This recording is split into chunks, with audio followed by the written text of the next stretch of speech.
সমাপ্ত হলো আইপিএলের মহা অকশনের মহাযজ্ঞ। কোটি কোটি টাকায় বিক্রি হলেন অনেক তারকা, আবার অনেক প্লেয়ার দলই পেলেন না, নামেই মহাতারকা। কিন্তু অকশন থেকে খালি হাতে ফিরতে হবে বহু তারকাকে। কারা সেই প্লেয়াররা? অবিকৃত রইলেনই বা কেন? রইল নির্বাচিত কয়েকজন আনসোল্ড প্লেয়ারের কথা। Number 1, David Warner. বয়স হয়েছে, মরচে ধরেছে ফিটনেসে, তার উপর অবসরও নিয়েছেন। দিল্লি ক্যাপিটালস ও সানরাইজার্স হায়দ্রাবাদের হয়ে খেলেছেন। 38 বছর বয়সী তারকা। এবার কোনো টিমই বিট করল না ওয়ার্নারের জন্য। James Anderson.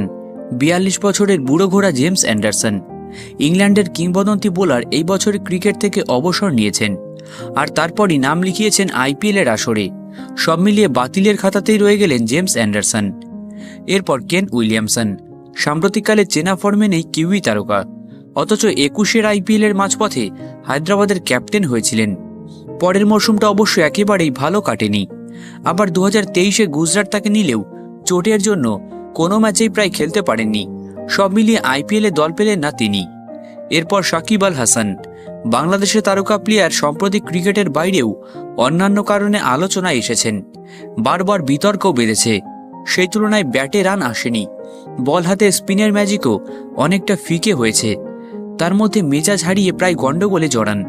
এবার আইপিএলে সাকিবের ন্যূনতম মূল্য ছিল 1 কোটি টাকা। বিতর্কিত ও অফ ফর্মের জন্য প্রাক্তন নাইটকে নিয়ে আগ্রহ হারিয়েছে সব franchise. Steve Smith. Aussie cricketer নিজের জন্য ন্যূনতম মূল্য রেখেছেন 2 কোটি টাকা। এর আগে বহু টিমে খেলেছেন স্মিথ। রাইজিং পুনে সুপার জায়ান্টসে ধোনির জায়গায় ক্যাপ্টেনও হয়েছিলেন, কিন্তু টি-20তে তার কার্যকারিতা নিয়ে রয়েছে প্রশ্ন, যে কারণে 21 মরশুমের পর তাকে আর আইপিএলে দেখা যায়নি। এবারও পরিস্থিতি সেদিকেই গেল। পৃথ্বী শ।